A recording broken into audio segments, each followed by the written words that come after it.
तिकडे अहिल्यानगर शहरामध्ये 29 जानेवारीपासून कैलासवासी बलभीम अण्णा जगताप क्रीडा नगरीमध्ये महाराष्ट्र केसरी कुस्ती स्पर्धेचं आयोजन करण्यात आलंय। या कुस्ती स्पर्धेसाठी लाल मातीचे 2 आखाडे तयार करण्यात आलेत।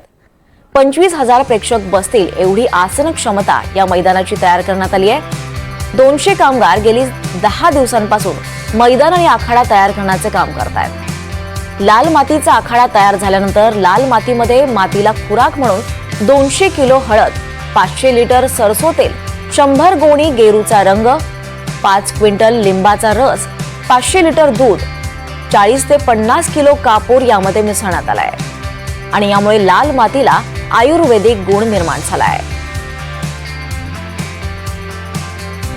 उद्या 29 जानेवारीपासून अहिल्यानगरच्या कैलासवासी बलभीम अण्णा जगताप क्रीडा नगरीमध्ये महाराष्ट्र केसरी कुस्ती स्पर्धा रंगणार असून या कुस्ती स्पर्धेसाठी 2 लाल मातीची मैदानं तयार करण्यात आलेली आहेत।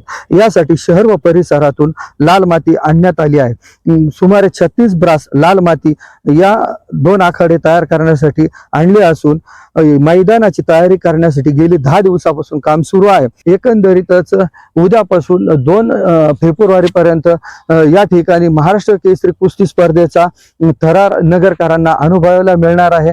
त्यामुळे नगरकर देखील या कुस्ती स्पर्धा पाहण्यासाठी हजेरी लावणार आहेत। तसेच बक्षीस वितरण समारंभासाठी देखील राज्यातील मोठमोठे नेते व मान्यवर या ठिकाणी उपस्थित राहणार आहेत। प्रसाद शिंदे, NDTV मराठी, अहिल्यानगर। तर अहिल्यानगर शहरात या 29 जानेवारीपासून कैलासवासी बलभीम अण्णा जगताप क्रीडा नगरीमध्ये या महाराष्ट्र केसरी कुस्ती स्पर्धेचं आयोजन करण्यात आलंय।